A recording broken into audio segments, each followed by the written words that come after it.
How do you stop? I'm trying to not have a pattern. So I've got this random pattern, if that makes sense. Remember, when we were looking at Tony when he was moving, yes. Okay, what made him unpredictable? His smoothness. Okay, he didn't know what he was going to do when he was going to do it. No okay, plan. but his mobility and the fact that he was loose allowed him to use, any leg, any hand, whenever he wanted. Was there a decision ahead of time? I'm not sure. I'm not sure he knew what he was going to do when he did it.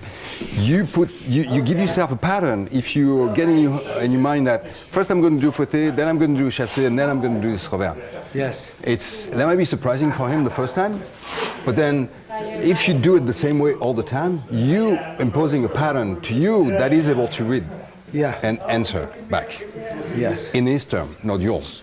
Yeah. So change, go left leg chassé to start with, and then do revers then, and change. So this revers that you're doing, don't do it always after a fauté and after a chassé. Right. Go loose. What I can't work out is you normally go into sparring with a plan. Yeah.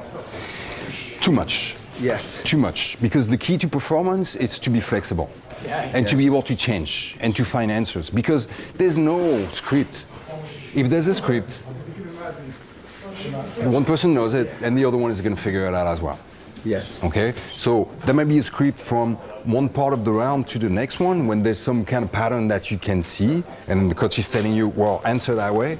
But you have to be flexible, and the way to be flexible is to start with things that you control. Like when you're on the offense and you have this opportunity to mix it up. Yeah. Okay? And if you do it the same way all the time, if you go low and then you go mid and then you go high, well, the next time you're going to do it, then it's going to go, oh, yeah, well, that's what I did last time and I know what to expect. Yeah. So take that away, make it confusing for him. More improvisation. And using a pattern is not going to make it difficult for him to read it. Right. Okay? Right. So don't impose a pattern to yourself. Thank you, sir. Okay? You know when you said about combinations come from making mistakes? Yeah. And I noticed when we were training earlier, especially when we did the first mobility rounds, I learned more from what I was doing incorrectly than what I did correctly. Yeah, and times that I did it wrong. But that's the thing, those are pieces that you have to build from. Right. It's, making mistake is, when you make mistake and you realize you're making mistakes, you're more likely to fix them. Yes. Because you're probably the one that's going to find the answers to make it work. That's exactly right. So, yeah, there's no learning without making mistakes.